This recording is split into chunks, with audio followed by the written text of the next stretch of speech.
J'aime me promener là dans le jardin, dans ces premiers jours d'avril, pour m'arrêter, voir les arbres bourgeonner, ouvrir les yeux sur ces fleurs, sur toutes ces beautés qui m'entourent, les beautés de la création. Il m'arrive même de mettre mes gants de jardinier et de prendre soin de gratter, de désherber.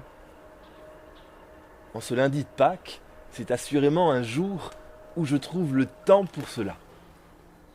Et en famille, avec les enfants, les tout petits, même il nous arrive de chercher encore les œufs, ouvrant au plus grand nos pupilles, avec les enfants pour voir ce qui se dérobe là, à notre regard. Œufs en chocolat, mais aussi ces plantes qui reprennent vie après l'hiver.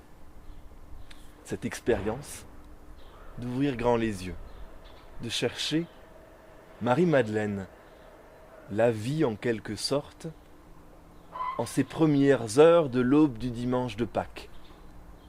Elle qui fut prise par tant de larmes de tristesse et d'émotions si vives avec la mort de Jésus sur la croix. Elle veut retrouver son maître et elle vient de découvrir ce tombeau ouvert et l'absence du corps. Marie-Madeleine voulait se rapprocher, encore une fois, de celui qui a tant compté à son cœur, de Jésus. Un dernier moment pour être au plus proche de celui qui a tout donné. Elle part annoncer à Pierre et Jean ce qu'elle vient de découvrir. Ce tombeau ouvert et vide, le corps de Jésus n'est plus là. Elle revient, elle est prosternée, elle pleure et elle porte à nouveau un regard à l'intérieur. Mais avec un regard différent, nous dit le texte biblique. Le verbe en grec pour dire voir, là, est autre. Elle regarde à la manière de Dieu, comme Dieu, cette fois-ci. Et elle voit deux anges, assis l'un à la place de la tête et l'autre à la place des pieds du corps de Jésus, absent. Comprend-elle ce qui se passe devant ses yeux? Qui le pourrait? Son regard est encore habité par la douleur inqualifiable du chemin de la passion. Pourtant, devant ses yeux s'offre un tableau d'une profondeur infinie, celui du lieu de la présence de Dieu. Dans cet espace, dans ce vide, se trouve le Dieu de toute éternité. Pour voir cela, il faut se rappeler où se trouvent deux autres anges sculptés sur l'arche de l'Alliance, dans le Saint des Saints du Temple, lieu de la présence de Dieu.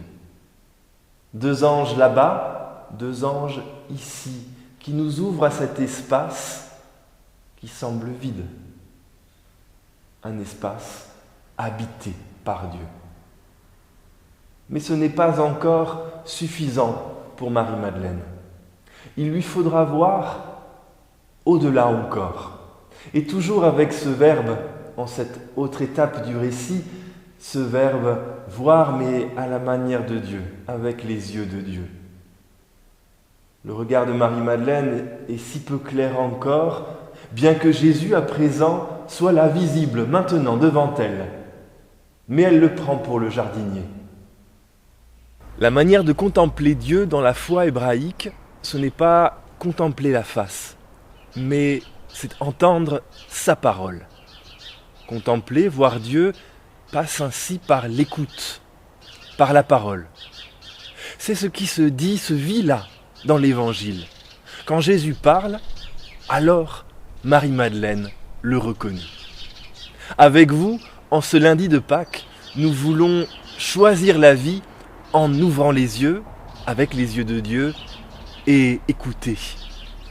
Ouvrir les yeux sur la beauté du monde, sur les défis du monde, ouvrir les yeux sur la présence du ressuscité.